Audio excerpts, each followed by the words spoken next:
হ্যাঁ মাই আওলাদহু। আমি মাথার মধ্যে ফাকালা ইন্নী সাকিম হিসাবে মার্জা ঘুরাই নিলাম আর কি, রুহানি সন্তান। এই কথা বলার পরেই চোখ দিয়ে পানি ছাড়া শুরু করে দিয়েছেন। পরে আমি বললাম যে আমি হুজুরের ছাত্র, দেখলেন আবেগ শুরু হয়েছে। তখন হুজুরের সব কিছু জানেন, সব ওয়াকেফাল।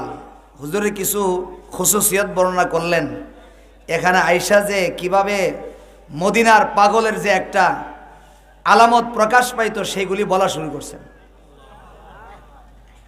আর বলতেছিলেন যে মুফতি সাহেব হুজুরে দুনিয়াতে বিদায় হওয়ার পরে, মুফতি নুরুল্লাহ সাহেব এভাবে, মুফতি নুরুল্লাহ সাহেব দুনিয়াতে চলে যাওয়ার পরে এই খুঁটির কাছে আমরা তালাশ করি যে মুফতি নুরুল্লাহ সাহেবের আওলাদরা কখন এখানে আসবে, এখানে আইসা বসবে। প্রতিদিন মসজিদ নবীতে আসলেই হজের সময় তালাশ করি ওনার সন্তানরা আসছে কিনা দেখা করার জন্য। সেই মুফতি সাহেব হুজুরের গ্রামে আমি প্রথম, আমার কাছে নিজেও আবেগ প্লাবিত মনে হচ্ছে। আর বেশি বেশি হজ করতেন। হজরত দিয়ে মুফতি সাহেব হুজুরের আর একটা গুণ ছিল। হজরত বলতে আওলাদের রাসূলের যে হজরতরা আছেন, উনি অসুস্থ যদি থাকতেন আর যদি কোনো দেবন থেকে কোনো হজরত বাংলাদেশে আসতো, মনে হয় যে উনি 20 বছরের জোয়ান হয়ে গেছে। ওনাদের সাথে এভাবে সময় দিতেন। মুফতি সাহেব হুজুরের সন্তানরা আলহামদুলিল্লাহ এভাবেই সময় দিতেছেন। আর না হয় এত বড় আল্লাহওয়ালা ব্যক্তি এখানে তো আসার কথা না, ঠিক কিনা বলেন? আল্লামা সাইয়্যিদ মওদুদ মাদানীকে নেওয়ার জন্য সারা বাংলাদেশের এমন কোনো জেলা নাই, এমন কোনো গ্রাম নাই যে নিতে চায় না। সেই জায়গায় নদী পার হয়ে মধ্যনগরে আসাটা এটা মুফতি সাহেব হুজুরের ফয়েজ ও বরকত। কথা কোন ঠিক কিনা? হজরত আর এটা হলো জানাজা। মুফতি সাহেব হুজুরের এই ওয়াকিয়াটা আপনারা শুনবেন ব্রাহ্মণবাড়িয়াতে গেলে। আশেপাশে যে কোনো আদনা থেকে আদনা কোনো ব্যক্তি মারা গেছে, হুজুর যে জানাজা উপস্থিত। এই 3টা গুণ ছিল হুজুরের। আরো তো অনেক গুণ আছে। আলহামদুলিল্লাহ এই মুফতি সাহেব হুজুরের রুহানি সন্তান, রুহানি ভাই আমাদেরকে বলা যায়। আপনারা যারা এখানে আসছেন, মূলত মুফতি সাহেব হুজুর মুফতি নুরুল্লাহ সাহেব রহমাতুল্লাহি আলাইহির খানদানের এবং এলাকার মানুষ হিসাবে আমরা সকলেই হুজুরের প্রতি আন্তরিক।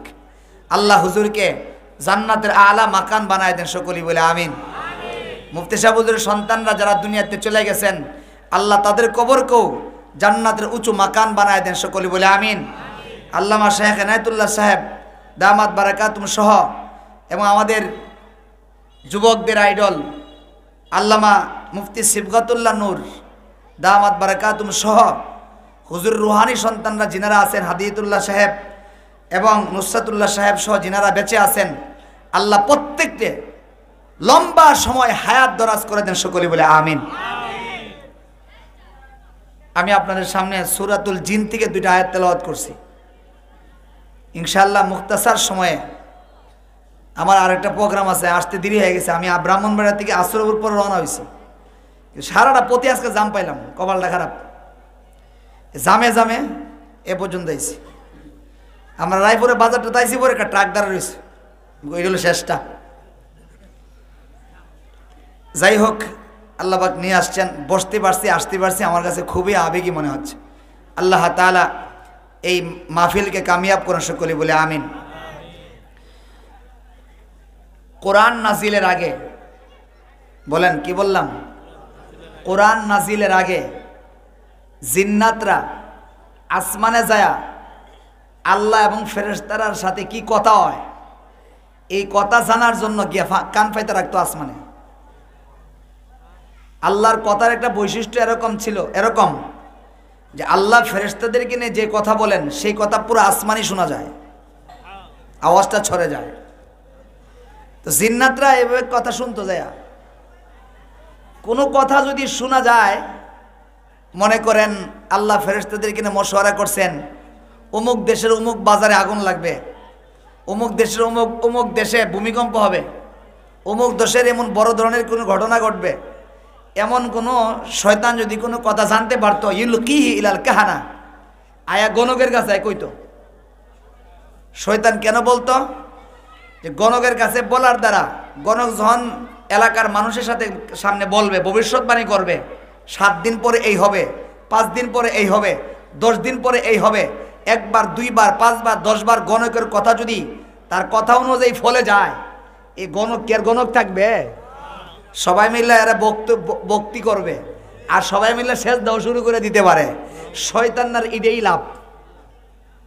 শয়তান তো সাউইডা, লা উগবিয়ান্নাহুম ওয়ালা আমুরান্নাহুম ওয়ালা উমান্নিয়ান্নাহুম। শয়তান আদাজল খেয়ে আইছে যে আদমের সন্তান দুকা দিয়া ভরে দেব, আদমের সন্তানকে আমি ওয়ালা আমুরান্নাহুম খায়সাতে নফসানে আদেশ করব, দুনিয়াতে আল্লাহ এবং রাসূলের বিরুদ্ধে আদেশ করব। ওয়ালা উমাত্তি আন্নাহুম দুনিয়ার আসবাব দিয়ে ভরে রাখবো। ওয়ালা উমান্নিয়ান্নাহুম দুনিয়ার আশা তামান্না দিয়া তাদের দিলকে ভরে দেব। এই কামরা তো শয়তানের কাম। আমার ভাইয়েরা, শয়তান মানুষকে গুমরা করার জন্য এই কাজগুলি করত। যেদিন থেকে কোরআন নাজিল শুরু হয়েছে, প্রথম কথা বললাম কি, কোরআন নাজিলের আগে বলেন না, আসমান থেকে জিন্নাতরা যায়া খবর আনার চেষ্টা করত।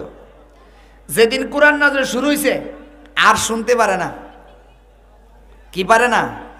এ লাইন বন্ধ হয়ে গেছে গা। শুধু বন্ধ হয় নাই, আসমানে যাইয়া কান্ডা লাগাইলে ওই কেটা যেন ঢিল মারে। বুঝে? ঢিল মারা বুঝেন তো? গাই মারা বুঝেননি? এটা তো বুঝি বালা। আচ্ছা, গাই মারা, ঢিল মারা, ভাতর মারা, কান্ডা ফাটলে ওই কেটা যেন ঢিল মারে। ঘটনাটা কি? শুনতে পারে না। মানুষের মধ্যে যেমন কিছু আছে বিহুব চালাক, নিজের আসলে বিহুব প্রকাশ করে চালাক, এমন আসেনি? ও জিন্নাতের মধ্যে এমন আছে কিছু, কয় কান পাইতে যখন কথা শুনতারি না, কান পাততাম না, যাব আর আসবো, যাব আর আসবো, হুট করে যাব, হুট করে আসবো, কান পাততাম না, এর মধ্যে দিহি কথা নিয়ে শুনতাম পারি। কান পাতলে এই জন্য ঢিল মারে, কান পাততাম না। আসমানে যে কান লাগাবো না, কান লাগায় শোনার চেষ্টা করব না, যাব আর আসবো। মাছ যেমন ফুট মারে আবার নিচে চলে যায়, এভাবে যাব আর আসবো, এর মধ্যে কথা শুনে ফেলবো। কটা কথা বললাম, এবার কোরআনের সাথে মিলান। যে কথাগুলো বলছি নেন। আল্লাহ বলেন, ইন্না যায়্যানাস সামাআদ দুনিয়া বিজিনাতিনিল কাওয়াকিব ওয়া হিফযাম মিন কুল্লি শাইতানির মারিদ لا يسمعون إلى الملأ الأعلى ويقذفون من كل جانب। আল্লাহ বলেন, আমি আমার আসমানকে সুসজ্জিত করেছি তারা দিয়ে। ওয়া হিফযান আই হাফিজনাহা হিফযান, আমি আমার আসমানকে হেফাজত করেছি, সংরক্ষিত করেছি। কার থেকে? মিন কুল্লি শাইতানির মারিদ। আমি আল্লাহ তাআলা আসমানকে সুসজ্জিত করছি আর হেফাজত করছি। কার থেকে? অবাধ্য শয়তান থেকে। মিন কুল্লি শাইতানির মারিদ, অবাধ্য শয়তান থেকে আমি আমার আসমানকে হেফাজত করেছি। সূরা সফফাত আর 14 নম্বর পারার প্রথম পৃষ্ঠা এভাবে বলেন, ওয়া হাফিজনাহা মিন কুল্লি শাইতানির রাজিম। আসমানকে আমি আল্লাহ তাআলা শয়তানের রাজিম, বিতাড়িত শয়তান থেকে আমি আসমানকে হেফাজত করেছি। হেফাজত করার কারণে কি হইল? লা ইয়াসমাউনা ইলাল মালাইল আ'লা, উপরের কোনো কথা আর শুনতে পারে না। বলছিলাম নি? কথা মনে নাই? আগে শুনতো, আসমান হেফাজত হয়ে গেছে, আর জিন্নাতরা শয়তানরা আসমানের কোনো কথা আর শুনতে পারে না। গেলে না কি খায়? ডিল খায়। আল্লাহ বলেন, ওয়ায়ুকাযাফুনা মিন কুল্লি জানিব। ওয়ায়ুকাযাফুন গেলেই কে যেন পাথর মারে। আল কাযাফ পাথর নিক্ষেপ করা। ওয়ায়ুকাযাফুনা মিন কুল্লি জানিব, কোন দিক দিয়ে মারে? ও চতুর্দিক দিয়ে মারে। ওই যদি উপরে তো আসমান, একদিকটা মারলে তো আরেক সাইডে যাবো গা, হ্যাঁ, কান পেতে রাখবে। এই জন্য আল্লাহ বলেন মিনকুল্লি জানিব, চতুর্দিক দিয়ে মারি। উপরে আসমান, চতুর্দিক দিয়ে যদি ইটা মারে, কোন দিকে যাবে? নিচের দিকে আসতে হবে না? নিচের দিকে চলে আর শুনতে পারে না। আরেকটা কথা কি বলছিলাম, যা আর আসে এর ভিতরে যদি শোনা যায়, আল্লাহ বলেন ইল্লা মান খাতিফাল খাতাফাতা ফাআতবাআহু শিহাবুন সাকিব। ইল্লা, তবে, মান, যেই বিহিব্বা চালাক, মনে আছে নি? ইল্লা মান খাতিফাল খাতাফাতা, যে জিন আসমান থেকে ছু মেরে কথা নিয়ে আসে, শুদ্ধ ভাষায় বললাম, ইল্লা মান খাতিফাল খাতাফাতা, আসমান থেকে যদি কেউ ছু মেরে কথা নিয়ে আসার চেষ্টা করে, এতক্ষণ পর্যন্ত ছিল যদি কেউ আসমানে কান লাগায় কথা শোনার জন্য, আল্লাহ বলেন তাকে ঢিল মারা হয়, পাথর নিক্ষেপ করা হয়। আর যদি কে হয় কান পাতে না, যা আর আসে এর মধ্যে যদি কোনো কথা শুনে ফেলে, ফাআতবাআহু শিহাবুন সাকিব, তার পিছনে লাগায় দেওয়া হয়, তার পিছনে লেগে যায়, ইতবা হয়ে যায়, তার পিছনে দৌড় মারে, কি যায়? শিহাব, আগুনের একটা স্ফুলিঙ্গ, আগুনের টুকরা কি যায়? এতক্ষণ ছিল ফাতর, আর কথা শুনে লেলে আর যাইতারলি না। গ্রাম্য ভাষাটা কইলাম, আগুনের লুক্কাটা মিলেনি কিছু ব্রাহ্মণবাড়ির সাথে। ফাআতবাআহু শিহাবুন সাকিব, আল্লাহ বলেন যদি কোনো কথা নিয়ে যায়, সেই কথাটা নিয়ে আর জমিনে আসতে পারে না। আমি আল্লাহ তাআলা তার পিছনের একটা আগুনের স্ফুলিঙ্গ পাঠায় দেই, আগুনের টুকরা পাঠায় দেই, তারা পাঠায় দেই, এমনভাবে আঘাত করা হয়, সাকিব, এপুর উপর করে দে, একবারে পিছ থেকে লাগলে সামনে দিয়ে বের করে দে, জ্বালায়া দে, পুড়ে দে, হয়তো পুড়ে দে, নয়তো মাইরা দে, মেরে ফেলে, আর না হয় মাজনুনা, তাকে পাগল বানায় দেওয়া হয়। কোনো কথা নিয়ে যদি জমিনে আসতে চায় কোনো জিন, আর আসতে পারে না। আল্লাহ চায় যে আমার রাসূল সাল্লাল্লাহু আলাইহি ওয়াসাল্লামের কাছে নবুয়ত দেওয়ার পরে কোরআন নাযিল শুরু হয়েছে, আসমানের কোনো কথা নবীর মাধ্যমে যদি যাওয়ার হয় যাবে, ওহির মাধ্যমে যাবে, ইনডাইরেক্ট আসমানে কোনো কথা আর জমিনে যাওয়া যাবে না। রাস্তা বন্ধ করে দিছে, আগে যাওয়া হয়েছে, এখন আনি ধরতে না। আমার ভাইয়েরা, এতক্ষণ পর্যন্ত যেই কথাগুলি বললাম আশা করি বুঝতে পারছেন, বুঝছেন নি কথা? আবার বলি, আগে কথা শুনতো, কোরআন নাজিল যেদিন শুরু, এরপরে তা শুনতে পারে না। যদি কেউ শুনতে যায় কান পাতে, কি মারা হয়? আর যদি দিল না মারা যার আর কান না পাইতা যা আর আয়ে, তাহলে কি করা হয়? ফুইরা দেওয়া হয়, ফুরে ফেলা হয়। এতটুকু কথা বুঝে আসছে? এই জিন জাতির একটা বড় হুজুর আছে, নাম জানেন? নাম কি কন? মূল নাম কি? ইবলিস। বলেন, এর একটা বড় হুজুর আছে, নাম হলো ইসমুহু ইবলিস ওয়ালাকাবুহু আবুল জিন। তার নাম হলো ইবলিস, আর লকব কি? জিন্নাতের বাপ। বলেন, লকব কি? জিন্নাতের বাপ। ইনসানের বাপ কেডা? আদম আলাইহিস সালাতুস সালাম। আর পুরা জিন জাতিদের বাপ কেডা? ইবলিস। মন থাকবো নি? এই ইবলিসের কাছে খবরটা দেওয়া দরকার না? তারা এরারে দায়িত্ব দিছে আসমানের কথা শুনবার লাগি, কথা যেহেতু শুনতে পারে না, তো এই খবরটা এর বড় কাছে কথা দরকার না? কি আপনার বুঝেন না নাকি? হাউ কয়েন বাপ না দিলে আমি বুঝতে পারি না যে আপনার সব বুঝতেছেন নাকি? হ্যাঁ আমার ভাইয়েরা, এই বড়দের কাছে খবরটা লয়ে গেছে। হুজুর, ঘটনাটা বুঝলাম না। আগে তো আমরা কথাবার্তা শুনতাম পারছি, এখন যেই শুনতাম যাই ডিল খাই, আর কেউ শুনে আইলে আইতেই পারে না। ঘটনাটা বুঝলাম না, মূল কথা রাইতেছি এবার লন। ইবলিসে কয়, মনে হয় দুনিয়াতে নতুন কিছু ঘটছে রে। কি বলছে বলেন? সবাই বল না। মুখ, আমি কথা কই আমার মুখ ব্যথা করে, আপনার মুখ ব্যথা করে, উদ্দুর কথা কই দেন না। জিন জাতির বলার পরে ইবলিসি কি বলল? দুনিয়াতে মনে হয় নতুন কিছু ঘটছে। কি ঘটছে জিনিসটা তো বাই করা দরকার, কেন শুনতে পারি না? এবার জিন্নাতের অর্ডার দিছে, যা আমার আওলাদ সন্তান যা আছিস সারাটা পৃথিবী সাল্লি দা সাইল্লা লাবি, কোন জায়গাত কি হয়েছে। তালাশ শুরু করছে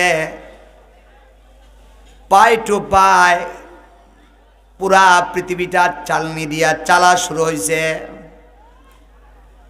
যেতে যেতে একটা জিন মক্কা নগরীর আল্লাহর ঘরের পাশে গেছে। যাওয়ার পরে ঘর থেকে একটা পড়ার আওয়াজ আসতেছে, তেলাওয়াতের আওয়াজ আসতেছে। তেলাওয়াতের আওয়াজটা শোনার সঙ্গে সঙ্গে যে জিনটা এই তেলাওয়াতটা শুনলো, শোনার সঙ্গে সঙ্গে মনে মনে ভাবতেছে, আমরা তো তালাশ করতেছি দুনিয়াতে নতুন কি ঘটছে। আমার তো মনে হয় দুনিয়াতে নতুন হলে এটাই আমার কাছে নতুন মনে হইতেছে।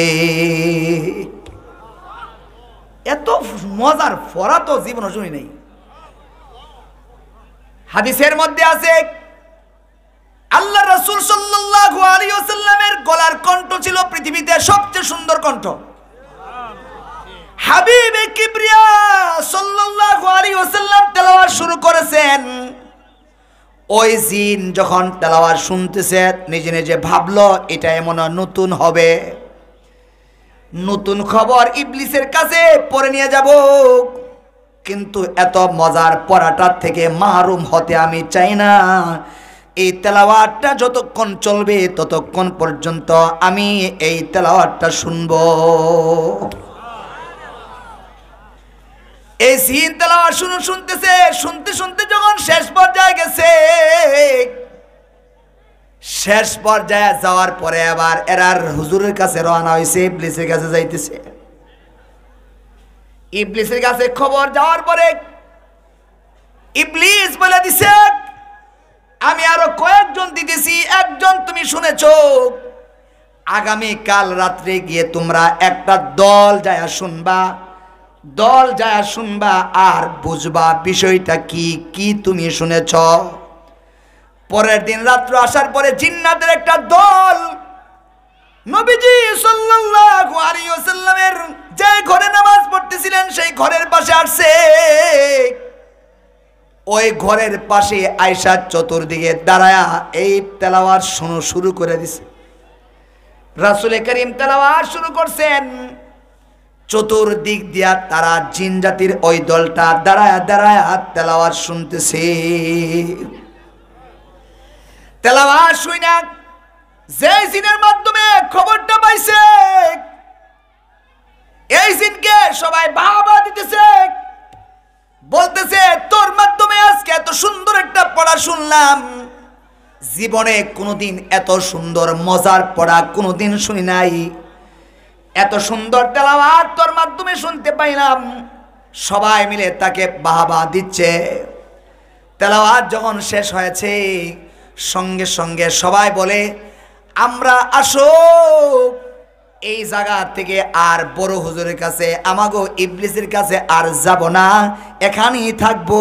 প্রতিদিন রাত্রেবেলা এখানে থাইকা এই ব্যক্তির, এই নবী সাল্লাল্লাহু আলাইহি ওয়াসাল্লামের তেলাওয়াত আমরা শুনবো। জিন জাতিরা এত খুশি হয়েছেন, এত খুশি হয়ে গেছেন, আসছিল খবর নেওয়ার জন্য, সিদ্ধান্ত নিছে আর যাবে না, তেলাওয়াত শোনার জন্য তারা থাইকাই গেছে, যাবে না। এত মজার পড়া শুনছে আর খুশি হয়ে গেছে, বলতেছে আমরা কি শুনলাম। ভাইরা আমার, আজকে যদি এই মাইক থেকে কোনো ব্যক্তির প্রশংসা করা হয়, এলাকার কোনো চেয়ারম্যান মেম্বারের প্রশংসা করা হয়, চেয়ারম্যান মেম্বার যদি শুনে তাহলে আমাদের প্রতি সে খুশি হবে না বেজার হবে? আমরা যদি কোনো মার্কার প্রশংসা করি, মার্কাওয়ালা যদি শুনে, তাহলে সে অবশ্যই খুশি হবে, আমার মার্কার প্রশংসা করছে, বুট চাইছে। ঠিক তেমনই ভাবে দুনিয়ার কোনো মানুষের প্রশংসা করলে খুশি হয়। আল্লাহ পাক রব্বুল আলামিনের কোরআন, আল্লাহ তাআলার কালামে পাকের তেলাওয়াত শুইনা জিন জাতিরা খুশি হয়েছে। আর আল্লাহ তাআলাও তাদের খুশি হওয়ার কারণে আল্লাহ তাআলা খুশি হয়ে গেছে। আল্লাহ খুশি হয়ে কি করছেন? রব্বে করিম খুশি হয়েছেন। শুধু খুশি হন নাই, এই জিনের দলের উপরে খুশি হইয়া আল্লাহ তাআলা তাদের নামে একটা সূরা বানায়া সূরার নামকরণ করছে সূরাতুল জিন। সুবহানাল্লাহ কইতেন না? সূরাতুল জিন 29 নম্বর পারার 13 নম্বর পৃষ্ঠা, 12 নম্বর পৃষ্ঠা শেষ লাইন। 29 পারায় একটা সূরা আল্লাহ তাদের প্রতি সন্তুষ্ট হয়ে নাজেল করছেন। তাদের এই খুশির কথাটাও বলে দিয়েছেন। শুধু খুশির কথাটা না, কিয়ামত পর্যন্ত আনেওয়ালা উম্মত জানতে পারে কোরআন নিয়ে, আহলে কোরআন নিয়ে যদি খুশি হয়, আল্লাহ খুশি হন।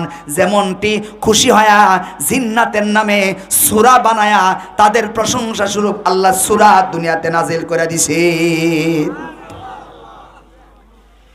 এবার হাবিবে কিবরিয়াকে সূরার মাধ্যমে জানাইছেন, হাবিব আপনি তো নামাজ পড়তেছেন, ঘটনা তো জানেন না। বলে কি ঘটনা? আল্লাহ বলেন, কুল উহিয়া ইলাইয়া আন্নাহু ইসতামাআ নাফারুম মিনাল জিন্নি ফাকালু ইন্না সামি'না কুরআনান আজাবা। আমি যে কথাগুলি বললাম, আল্লাহ তাআলা এখন আয়াতটা মিলায়া নেন। প্রথম তো একটা সাবজেক্ট মিলাই দিছি সবগুলো আয়াতের সাথে, এবার আয়াতের সাথে মিলান। আল্লাহ বলে, কুল হাবিবি কিবরিয়া আপনি তো জানেন না, বলুন। কেমনে জানছে?